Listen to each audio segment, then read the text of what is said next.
टीआरएलएसएस classes में आप लोग का स्वागत है। और इस वीडियो लेक्चर्स में डिफरेंशिएशन लेक्चर को कंटिन्यू करने वाले हैं। तो बता दें कि डिफरेंशिएशंस का चैप्टर्स क्यों इम्पोर्टेंट है ना। डिफरेंशिएशन डेरिवेटिव्स एक ही चीज़ है, तो क्यों इम्पोर्टेंट है, क्योंकि अगर डिफरेंशिएशंस का अगर हम लोग करना आता है तो हम लोग पार्शियल डेरिवेटिव्स, टोटल डेरिवेटिव्स के कॉन्सेप्ट्स को समझ पाएंगे। मैक्सिमा मिनिमा के जो क्वेश्चंस हैं अगर डिफरेंशिएशन आता है तभी समझ पाएंगे। डेफिनेट एंड इनडेफिनेट इंटीग्रेशन है वो तभी समझ पाएंगे। तो कहने का मतलब एक डिफरेंशिएशंस के ऊपर काफ़ी सारे टॉपिक्स जो है डिपेंडेंट है। मतलब अगर ये सारे टॉपिक्स आपको अच्छे से समझना है तो आपको डिफरेंशिएशन पहले अच्छे से आना चाहिए, तभी आप पार्शियल डेरिवेटिव्स को भी समझ पाओगे, टोटल डेरिवेटिव्स को, मैक्सिमम मिनिमम डेफिनेट इंटीग्रेशंस।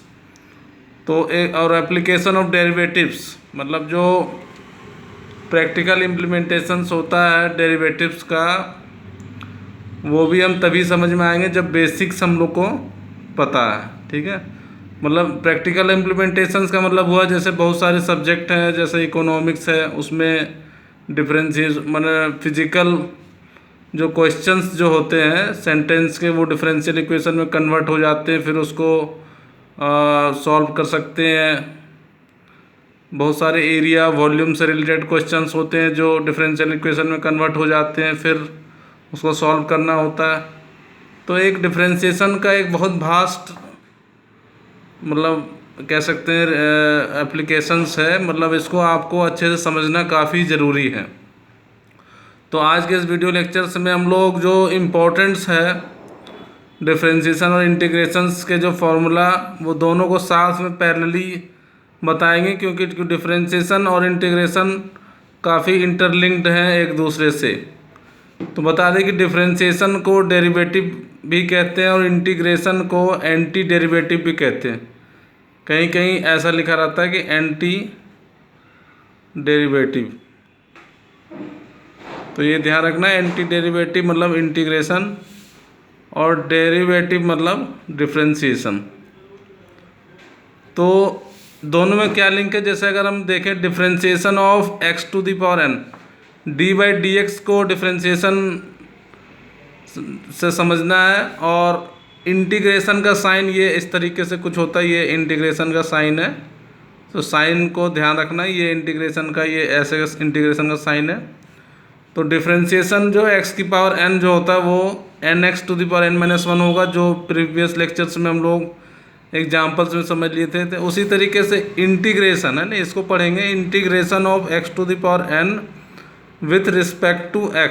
देखा जाएगा ये सब जगह dx लगा हुआ है, और integration of x to the power n with respect to x क्या होता है, x to the power n+1 divided by n+1। कहने का मतलब ये है कि यदि x² dx का इंटीग्रेशन करना है तो सिंपली ये x की पावर 3/3 हो जाएगा प्लस c जो है यहाँ पर कांस्टेंट ऑफ इंटीग्रेशन होता है।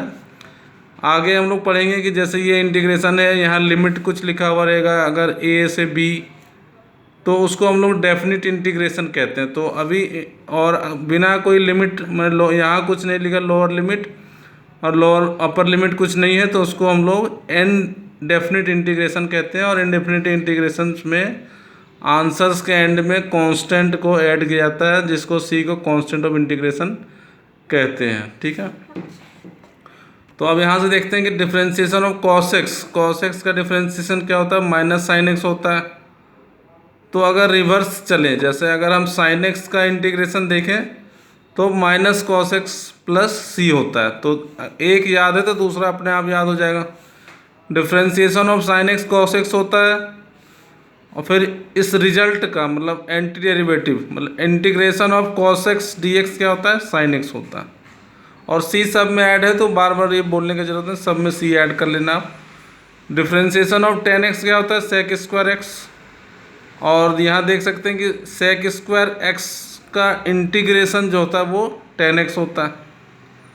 उसी तरीके से sec x का differentiation sec x into tan x होता है, और जो रिजल्ट आया उसका अगर हम लोग इंटीग्रेशन करते हैं sec x into tan x का तो sec x होता है। तो कहीं ना कहीं हम लोग देख रहे हैं फॉर्मूला से कि डिफरेंशिएशन और इंटीग्रेशन आपस में काफ़ी लिंक्ड है। तो अगर हम सबसे ज़रूरी ये सारे जो बेसिक फार्मूला इतना तो आपको याद होना ही चाहिए जब भी आप डिफरेंशिएशन और इंटीग्रेशंस के क्वेश्चंस को समझ रहे हो और पार्शियल डेरिवेटिव का कॉन्सेप्ट सीख रहे हो या मैक्सिमम मिनिमा या डेफिनिट इनडेफिनिट, हर समय ये सारे फार्मूला अप्लीकेबल होगा, इसीलिए आप लोग को फार्मूलास बताया जा रहा है। तो आप मेरे वीडियो लेक्चर्स को आप लिंक से देखना, जैसे अभी ये 4th लेक्चर है डिफरेंशिएशन में, तो 3 लेक्चर्स आप शुरू से देखोगे तो आपको काफ़ी इजी वे में बताया जा रहा है, तो आपको समझ में आ जाएगा सब। तो डिफरेंशिएशन ऑफ कॉसेक एक्स क्या होता है, minus cosec x into cot x. और इस रिजल्ट का अगर हम इंटीग्रेशन करें, जो आंसर आया, जैसे ये डिफरेंशिएशन करने के बाद ये आया, फिर उसी का इंटीग्रेशन करेंगे तो minus cosec x plus c होगा। जैसे साइन, इसको पढ़ते हैं साइन इनवर्स एक्स, ये -1 लिखा, मतलब साइन इनवर्स एक्स का डिफरेंशिएशन 1/√1 माइनस एक्स स्क्वायर होता है। तो देख रहे हैं integration of 1/√1 minus x square क्या होता है, sine inverse x plus c होता है। मतलब एक फार्मूला याद है तो दूसरा याद हो जाएगा। Differentiation of cos inverse x -1/√1 minus x square होता है, और integration of -1/√1 minus x square d x cos inverse x plus c होता है। तो यहाँ देख सकते हैं कि जैसे डिफरेंशिएशन ऑफ, हम लोगों को पता है कि 1 जैसे कांस्टेंट नंबर है, 1 एक तो पता है कि कांस्टेंट नंबर का डिफरेंशिएशन 0 होता है। लेकिन यहाँ पर हम देखें कि 1 dx अगर लिखा हुआ या सिंपली dx लिखा हुआ है, तो dx का इंटीग्रेशन होता है x plus C. Differentiation of e की पावर x होता है। तो जैसे अब यहाँ पर ये फार्मूला कहीं कहीं जो है वो अप्लाई नहीं हो रहा, जैसे 1 का डिफरेंशिएशन 0 हो गया, लेकिन 0 का इंटीग्रेशन 1 हो जाएगा, ऐसा नहीं है, ठीक है। तो सब जगह वैलिड नहीं है, लेकिन काफ़ी कुछ माने फार्मूला लिंक्ड है जिसको आप याद कर सकते हो। जैसे e की पावर x का डिफरेंशिएशन e की पावर x हो गया, तो e की पावर x dx का इंटीग्रेशन जो है वो e की पावर x प्लस सी होता है ना। देख सकते ये दोनों लिंक है एक दूसरे से। e की पावर x का डिफरेंशिएशन e की पावर x है, तो इंटीग्रेशन ऑफ e की पावर x dx e की पावर x हो गया। Differentiation of tan inverse x 1/1 plus x square होता है। तो ये जो रिजल्ट है उसका देख सकते हैं आप, integration of 1/1 plus x square dx tan inverse x plus c होता है। Differentiation of cot inverse x -1/1 plus x square होता है, और यदि -1/1 प्लस एक्स स्क्वायर dx का इंटीग्रेशन करेंगे तो cot inverse x plus c होगा। a to the power x अगर हो तो उसका डिफरेंशिएशन होता है a to the power x into log a, और integration of a to the power x dx होता है a to the power x divided by log a plus c. तो ये सारे काफ़ी इंपॉर्टेंट फार्मूला, इतने फार्मूलेस तो आपको याद रहने ही चाहिए हर हालत में, तब मैथ्स इजी लगेगा। यदि आपको फार्मूला याद होना चाहिए और बेसिक्स जो है वो आपके ठीक होना चाहिए, प्लस माइनस ये सारी चीज़ें क्लियर होना चाहिए, तो फिर आपको मैथ्स काफ़ी इजी लगने लगेगा। तो डिफरेंशिएशन को समझने के लिए आपको ये बेसिक जो फार्मूलास हैं इसको आप कोशिश करो कि हर दिन थोड़ा सा देखते रहें, ताकि जब आगे जब हम क्वेश्चंस बताएंगे तो उस समय आपको ये सारी चीज़ें यूज होने वाला है। तो differentiation of sec inverse x 1/x into root under x square -1 होता है, और integration of 1/x into root under x square -1 dx जो है sec inverse x plus c होता है। उसी तरीके से differentiation of cosec inverse x dx -1/√x square -1 होता है, और integration of -1/x √x square -1 जो होता है वो cosec inverse x plus c होता है। Differentiation of log x 1/x होता है, और इंटीग्रेशन ऑफ 1/x dx जो होता है वो log x प्लस सी होता है। ये ध्यान रखना, डिफरेंशिएशन log x का 1/x होता है और integration 1/x dx log x plus c होता है।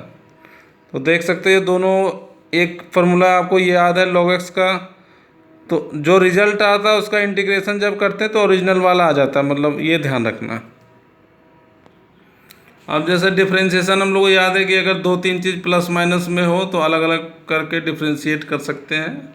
उसी तरीके से इंटीग्रेशन में भी अगर 2-3 चीज़ प्लस माइनस में हो तो अलग अलग करके इंटीग्रेशन कर सकते हैं। और यदि कांस्टेंट हो वेरिएबल के साथ मल्टीप्लाई तो कांस्टेंट बाहर हो जाएगा और डिफरेंशिएशन जो वेरिएबल है उसका ही होगा।